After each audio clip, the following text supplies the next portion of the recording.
On this episode of Game Shack, I'm going to give you guys 7 tips for buying your first real pinball machine, coming up next.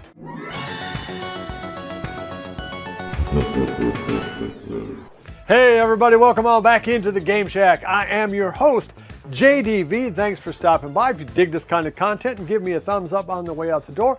And if you haven't subscribed, please do so. Well, I'm going to jump right on into it, trying to make this relatively quick video for you guys. I've owned a real pinball machine now for about 2 years, and I did about a year's worth of research before I jumped in and bought my first machine. So I think I have somewhat of a clue. Obviously, pinball is an incredibly expensive thing to buy or a hobby to get into. Brand new Stern home pins, I think, starting off now at $4,500 or $4,800, and the prices just go up from there for new machines.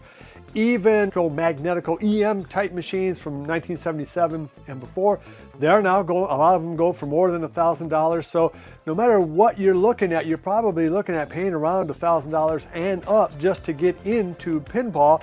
So here are 7 tips that will hopefully make that buying experience a little bit easier and get you a better machine at the end. Number 7 on my list for you guys to think about is do your homework.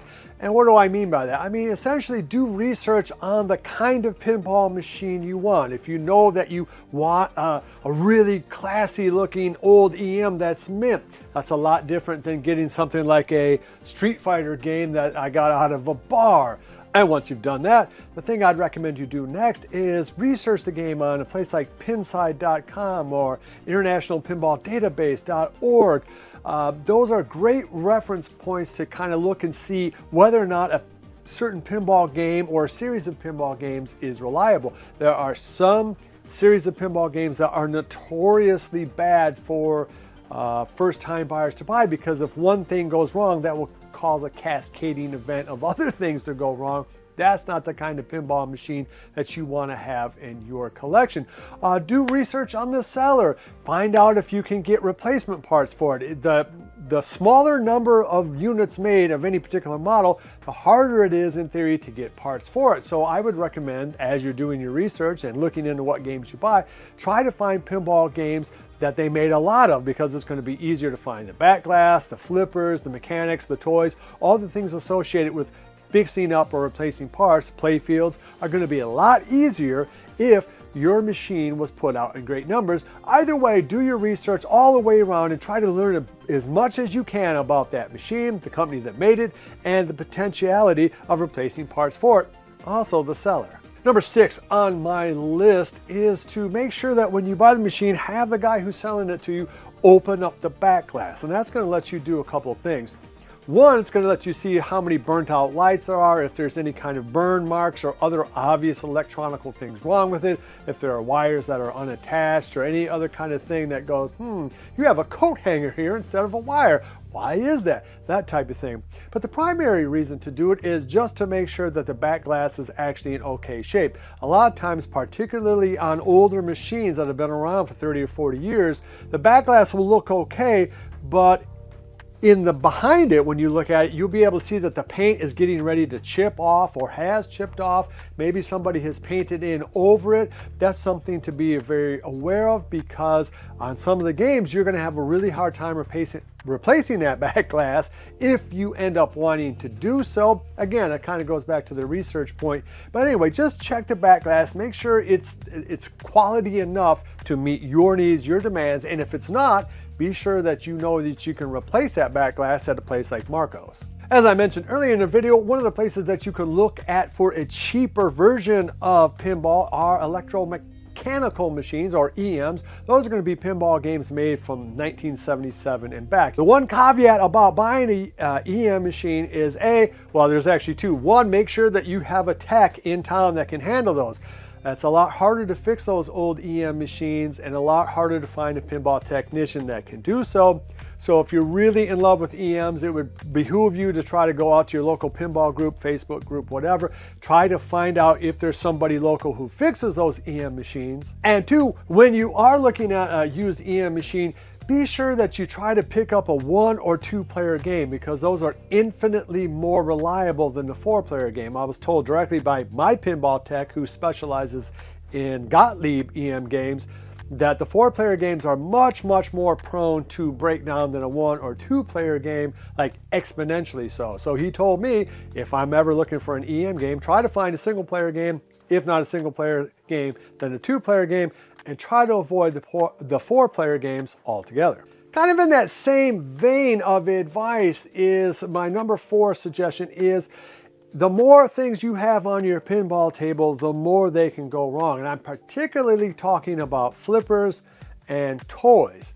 Now, every time you hit the flipper button, obviously you're activating all the flippers on either the left side or the right side. Now, if you have a pinball game that has 5 and 6 flippers, well, that's 2 and 3 times the chance of having one of those flippers burn out. And there's nothing more frustrating in a pinball game, other than it not turning on at all, than a flipper that doesn't work. Same thing goes for the toys, and those are going to be the specialized mechanics, like a TIE fighter in a Star Wars game, or a dinosaur head in Jurassic Park, or any one of 1,000 other toys that you can find in pinball games.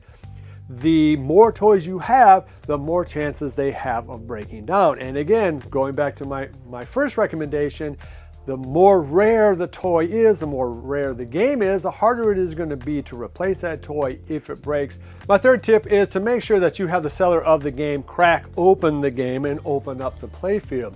And this is going to let you do a few things even if you don't know anything about pinball, even if you don't know anything about electronics. See if there's any burn marks, if there's any fires. I mean, sometimes fires start in these older machines. You should be able to see if there's been any sparks anywhere. You ought to be able to see if there's any water damage, and that is absolutely possible in some of these games. You ought to be able to tell if there have rats been in there or mice because of droppings or urine stains. Those are all things to take a look at, because let's say you do find mice droppings in there. It is entirely possible that those mice have chewed on the wires or urinated on some of the circuitry or something like that. Just see if there's anything that is screaming out that, oh, wait a minute, no, what's this huge burn mark I have in the back of the game? If you find something like that, I would say that's a pass and move on to a game that doesn't have any of those problems. Number 2 on my list of suggestions is look for a working coin door. Now, that might be kind of odd because, well, like, this is just going in my basement or my bar, my game room or whatever. Why do I need a working coin door? Well, that's because the resale value of a pinball game that has a working coin door is going to be much higher than a pinball game that doesn't. And a lot of those people who are interested in buying pinball games are, unsurprisingly, people who run their own arcades or bars, stores that might have a pinball game. In other words, people who actually plan on making money off of these games. I was told directly by at least 3 different people who own their own arcades that they simply will not look at any game that does not have working mechanics in the coin door or absent. If you get a Stern home pin, that would be Star Wars, Jurassic Park, there's a Transformers out there, maybe a couple of other type games, but those games do not have coin doors. Well, they have a little coin door, but there's no way to actually put coins into them. And as far as I know, there is no way to put a real working coin door in those games. So even though those games are fun and every bit of the same kind of mechanics that you'll find in, say, an arcade version of those Stern games, the reality is that the resale value is not ever going to be as high as some of those other games, in part because there's no coin door. Same thing for a tilt mechanism. I understand that you probably don't need that in your own home, but the more that you can find that actually works so that when you turn around to sell it, and after 6 months or a year, you're probably going to want to, because that's just how pinball is, it will help you to have working coin door.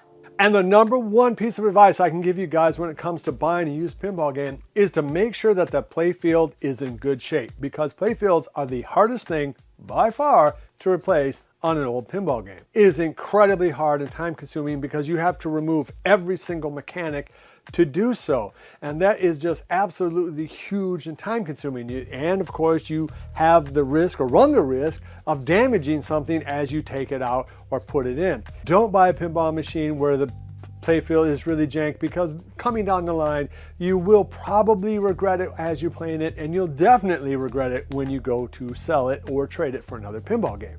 Now, there are a whole lot of other things you can look at, like whether or not the bulbs have been replaced, whether or not you can upgrade the ROMs, because on some games like Meteor, I think you can change the ROM out and have a totally different game. Can you find different skins for it? Can you find different toys and all that? There's a huge amount of things to look for when you're buying pinball, but hopefully the tips I gave you do help you when you're looking for one. And if you guys have any tips that you want to share, please do so down below. We have a great community here on this channel, and I do appreciate all you guys commenting. All right, that's going to wrap this things up. Love each other, and until next time, I'll see you guys in the Game Shack. Mwah! Be sure to visit evilgeniusentertainment.com for exclusive content, swag, casting call news, and much, much more.